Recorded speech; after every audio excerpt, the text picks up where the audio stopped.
ఇక అంతర్జాతీయంగా జరిగినటువంటి ఉద్యాన ప్రదర్శనలో నార్మ్‌కి ఈ యొక్క ప్రథమ బహుమతి రావడం జరిగింది. సో, ఏంటి నార్మ్ అనంటే N A R M norm. National association of resource management అని మనకు అబ్రివేషన్ గుర్తుంచుకోవాలి. మరి ఢిల్లీలోని ప్రగతి మైదానంలో నిర్వహించినటువంటి అంతర్జాతీయ వ్యవసాయ, ఉద్యాన, ఆర్గానిక్ ప్రదర్శనలో నార్మ్ సంస్థ ప్రథమ బహుమతి గెలుచుకుంది.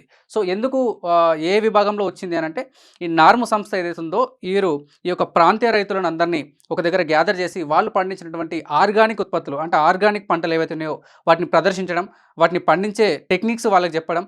సో, విత్తనాలు ఆహ్, పాడవకుండా అదేవిధంగా కలుపు మొక్కలు ఏ విధంగా మనకు ఆర్గానిక్ ఉత్పత్తులు పండించేటప్పుడు కలుపు మొక్కలు అవి తీసేయడము, విత్తనాన్ని ఎలా శుద్ధిపరచుకోవడం అనేటువంటి అనేక టిప్స్, టెక్నిక్స్ వీళ్ళకు అందించడం ద్వారా వీళ్ళు రైతులు కూడా సక్సెస్ కావడం జరిగింది. దానికి అనుగుణంగా మరి ఉద్యాన ప్రదర్శనలో వీళ్ళు అందించిన సేవలకు గాను మొదటి బహుమతి వీళ్ళకు అందించడం జరిగింది. మరి జాతీయ వ్యవసాయ పరిశోధన నిర్వహణ సంస్థ శిక్షణ మరియు పరిశోధన సామర్థ్య నిర్వహణలో చూపిన ప్రతిభకు ఈ గుర్తింపు మనకు లభించింది. మనం ఇంతకుముందు చెప్పుకున్నట్టు. 100కు పైగా సంస్థలు పాల్గొన్న ఈ ప్రదర్శనలో నార్మ్ ప్రత్యేక ఆకర్షణగా నిలిచింది. కేంద్ర సహాయ మంత్రి హర్ష మల్హోత్రా చేతుల మీదుగా నార్మ్ అధికారులు వెంకటకుమార్ మరియు శివకుమార్లు ఈ యొక్క బహుమతి అందుకోవడం జరిగింది.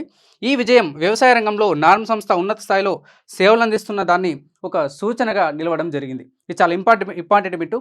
మరి ఇటీవల ఉద్యాన ప్రదర్శనలో మొదటి బహుమతి పొందినటువంటి సంస్థ ఏది అనేటటువంటి విషయం వచ్చినప్పుడు నార్మ్ అని అంటాం. సో, నార్మ్‌కు మనం అబ్రివేషన్ కూడా గుర్తుంచుకోవాలి. దానికి ఎక్కడి నుంచైనా మనకు బిట్ వచ్చే అవకాశం ఉంటది కాబట్టి ప్రతిదీ మనకి ఇంపార్టెంటే. ఓకే.